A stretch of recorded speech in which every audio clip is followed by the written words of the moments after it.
दोस्तों, भगवान कृष्ण ने महाभारत काल में ही कलयुग का विस्तार पूर्वक वर्णन कर दिया था। कलयुग में लोग कैसे होंगे, जीवन कैसे व्यतीत होगा, लोगों का व्यवहार एक दूसरे के प्रति कैसा होगा, यह सब उस काल में ही बताया जा चुका था। यहाँ हम प्रस्तुत करेंगे भगवान कृष्ण द्वारा कलयुग के बारे में बताई गई 5 कड़वी बातें, जो आज 100% सच हो रही हैं। महाभारत काल में पांचों पांडवों के मन में कलयुग के बारे में जानने की जिज्ञासा थी। उन्होंने एक बार भगवान कृष्ण से पूछा कि कलयुग में मनुष्य कैसा होगा, लोगों के विचार कैसे होंगे और मोक्ष प्राप्ति कैसे होगी। ये प्रश्न सुनकर भगवान कृष्ण ने पांचों पांडवों को वन में जाने के लिए कहा और ये भी कहा कि जो कुछ भी तुम वहां देखो, मुझे विस्तार में आकर बताना। पांचों भाई वन में जाकर वापस आए और भगवान कृष्ण को क्या बताते हैं, चलिए जानते हैं। युधिष्ठिर महाराज ने एक 2 सूंड वाले हाथी को देखा और वो बहुत आश्चर्यचकित हो गए। जब उन्होंने भगवान कृष्ण को इस दृश्य के बारे में बताया तो भगवान ने उत्तर दिया कि कलयुग में ऐसे लोग राज्य करेंगे जो बोलेंगे कुछ और करेंगे कुछ और। ये लोग दोनों ओर से शोषण करेंगे। भीम ने देखा एक गाय को जो अपने बच्चे को इतना चाट रही थी कि बच्चे का रक्त निकल आया। भीम यह देखकर दंग रह गए और भगवान कृष्ण से इसका अर्थ पूछा। कृष्ण ने बताया कि कलयुग का मनुष्य अपने बच्चों से इतना आसक्त होगा कि ऐसी ममता के कारण बच्चों का विकास ही रुक जाएगा।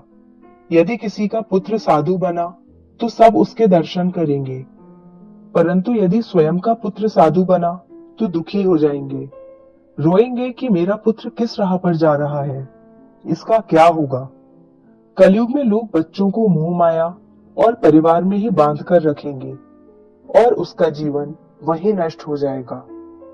फिर भगवान ने वास्तविकता बताते हुए कहा कि तुम्हारे पुत्र तुम्हारे नहीं, बल्कि उनकी पत्नियों की अमानत है। पुत्रियां उनके पतियों की अमानत है। यह शरीर मृत्यु की अमानत है और आत्मा परमात्मा की अमानत है। अर्जुन ने देखा एक पक्षी जिसके पंख पर वेद की ऋचाई लिखी हुई थी, परंतु वो एक मनुष्य का मांस खा रहा था। यह देखकर अर्जुन हैरान हो गए। इस पर भगवान ने बताया कि कलयुग में ऐसे लोग होंगे जिन्हें विद्वान कहा जाएगा, किंतु उनकी मंशा यही होगी कि किसकी जल्दी मृत्यु हो और उसकी संपत्ति को अपना लिया जाए। व्यक्ति का औधा चाहे कितना भी बड़ा होगा, परंतु उसकी दृष्टि दूसरों की संपत्ति पर ही रहेगी।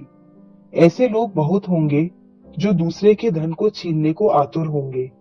वास्तविक संत तो कोई कोई ही होगा। नकुल ने देखा कि एक भारी चट्टान पर्वत से गिरी और बड़े से बड़े वृक्ष भी उसे नहीं रोक पाए, परंतु एक छोटे से पौधे से टकराकर वह चट्टान वहीं रुक गई।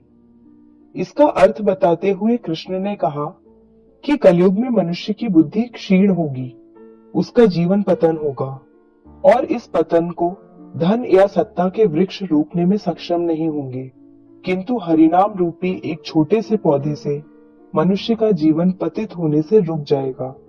हरि कीर्तन से मनुष्य की बुद्धि प्रबल होगी। सहदेव ने वन में अनेकों कुएं देखे, जिनमें से केवल बीच का कुआं खाली था, जो कि सबसे गहरा था।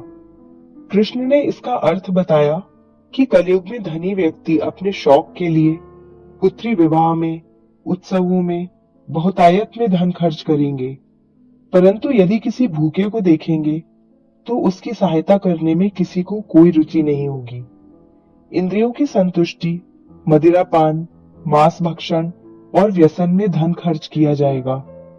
जो लोग ऐसी आदतों से दूर होंगे, उन पर कलयुग का नहीं बल्कि परमात्मा का प्रभाव होगा। तो दोस्तों, ये है कलयुग के 5 कड़वे सत्य जो भगवान कृष्ण द्वारा बताए गए थे और आज सच भी हो रहे हैं।